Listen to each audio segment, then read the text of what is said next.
So today I want to talk to you guys about the Phonak Roger touchscreen, which is the main transmitter microphone that we provide for our children that have hearing aids or cochlear implants. The way that the touchscreen works is it is connected to the hearing aids. The hearing aids will have a receiver that's installed in the audiology department, and they are paired together. Then the Roger touchscreen is worn around the speaker, such as the teacher's neck. The teacher then speaks into the Roger touchscreen, and that will send a direct signal into the child's hearing aids. And the idea with this is it overcomes any distance in the classroom, and the technology is also adaptive, so it keeps the teacher's voice above the noise floor level. So any background noise, it means that the child should be able to hear a lot more clearly when they are using this technology. I just want to show you guys how to set a Roger touchscreen up with a child's hearing aid. So what you want to do is the hearing aid needs to be switched on. So I'm just going to switch that on first. And then the Roger touchscreen gets switched on the little button at the side. Now, the child can have the hearing aids in their ears, so you don't actually have to take the hearing aid out. A lot of the time, if the child's wearing them, you would just hold the touchscreen up to each hearing aid to connect, but I'm just going to show you like this, just for visual purposes. So the hearing aid is switched on. I can see that it's switched on because I'm getting an indicator light at the back, and my touchscreen is now on. You'll get this main screen and you'll see that there's a connect button. So like I say, you just need to hold the two things together, press connect,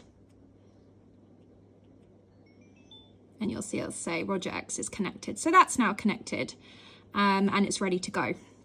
To disconnect, you just swipe down there to disconnect, hold them together again, and disconnect. And like I say, this can also be done in when the hearing aids are in the child's ears. The Roger touchscreen can be used in different modes. So the primary mode is, as I had it before, actually having it in lanyard mode. So that's around the speaker's neck, and it should be worn about a handspan away, so you can see. Ideally, you don't want to have any lanyards or anything covering on top of the touchscreen, because that can give some feedback into the microphone, which is not comfortable for the student to listen to. So it should be worn like that.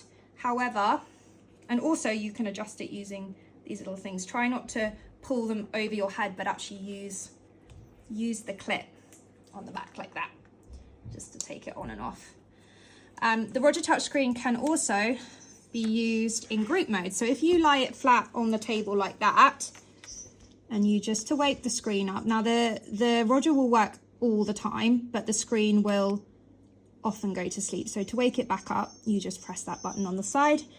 And if you put it down, you'll see that that little icon now has gone into group mode. So that can always be put on a table when there's a few students at a table, and that will just change the directionality of the microphones into full directional, so that it will pick up everybody in group mode.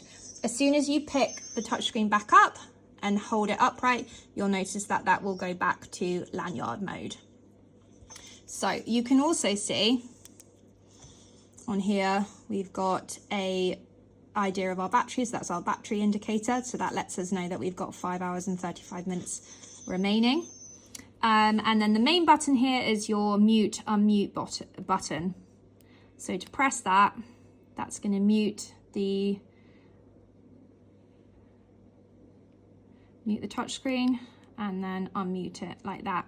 So it is really important that when you're not speaking to the child or student directly, or you're not speaking to the classroom, that you mute that. So if you're having a private conversation, it's really important to make sure that the touchscreen is muted. It's very easy to forget, but it just means that the student is then going to hear your private conversation. So it is important to use the mute unmute button.